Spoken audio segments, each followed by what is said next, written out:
இந்த மேடையில் நான் நிற்க தகுதியற்ற. இன்னொரு விஷயம், வாயில சொல்லி வீர நான் கிடையாது. ரத்தம் துடிக்கும், எங்களுக்கு ரத்தம் துடிக்கும்டா. இந்த கூட்டம் எல்லாமே இந்த முத்துராஜா எல்லாத்துக்கும் இந்த உணர்வு இருக்கு. தயவு செஞ்சு தூண்டாதீங்க, யாரா இருந்தாலும் தூண்டாதீங்க, வெறிய தூண்டாதீங்க.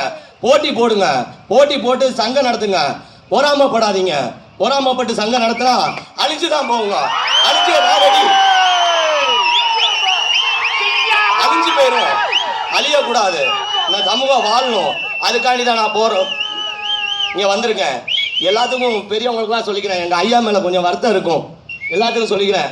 ஏன்னா அவரு எவன் டைம் போய் மண்டிட மாட்டாரு, எவன் டைம் நிக்க மாட்டாரு. எந்த அரசியல் வாழ்க்கையும் போட்டது கிடையாது.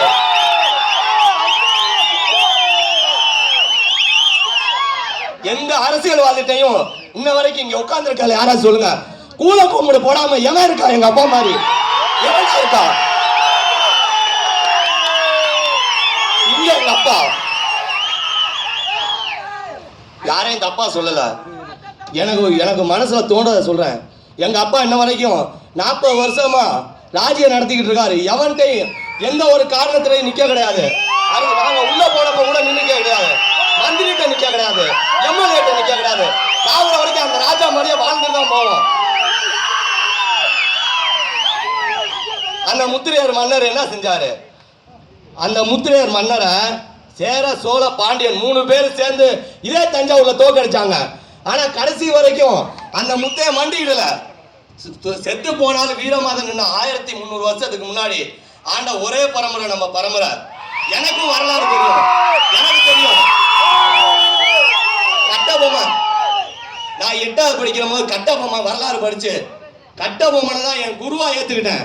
அவரும் ஒரு விதத்துல இந்த முத்துராஜாவோட சேர்ந்தவர் தான் என் மனசுல தோணும். அது கண்டிப்பா உண்மை. இன்னொன்னு சொல்லிக்கிறேன், நம்ம இளைஞர்கள்லாம் எப்போதும், ஆனா இங்க வந்த கூட்டத்தை தான் நான் பாக்குறேன், உணர்வுல மட்டும்தான் இந்த கூட்டம் வந்திருக்கு. சரக்குல வரல, காசுக்கு வரல. அது எந்த சங்கமா இருந்தாலும் சரி, அது எந்த சங்கமா இருந்தாலும் சரி, எல்லாம் எனக்கு ஒன்றும் போட்டி கிடையாது. எல்லா சங்கத்திலும் ஏன் ஆள் தான், ஏன் ரத்தம், ஏன் உடம்பிறப்பு.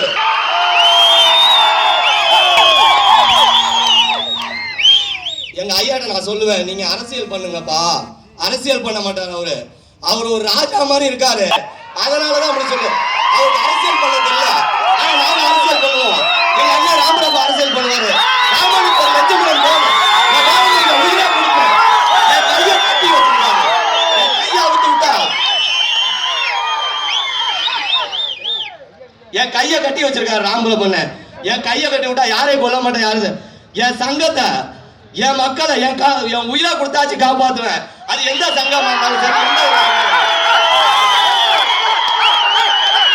அது யாரா இருந்தாலும் சரி, எல்லாம் என் பிள்ளைங்க தான், எல்லா அண்ணன், எல்லாம் என் தம்பி. அந்த உணர்வு இருக்கு, அந்த உணர்வு ராமபண்ணனுக்கு இருக்கு. அதனால என்ன வரைக்கும் பொறுமையா இருந்திருக்காரு. எல்லாத்துக்கும் நன்றி கூடி வர படிக்கிறேன்.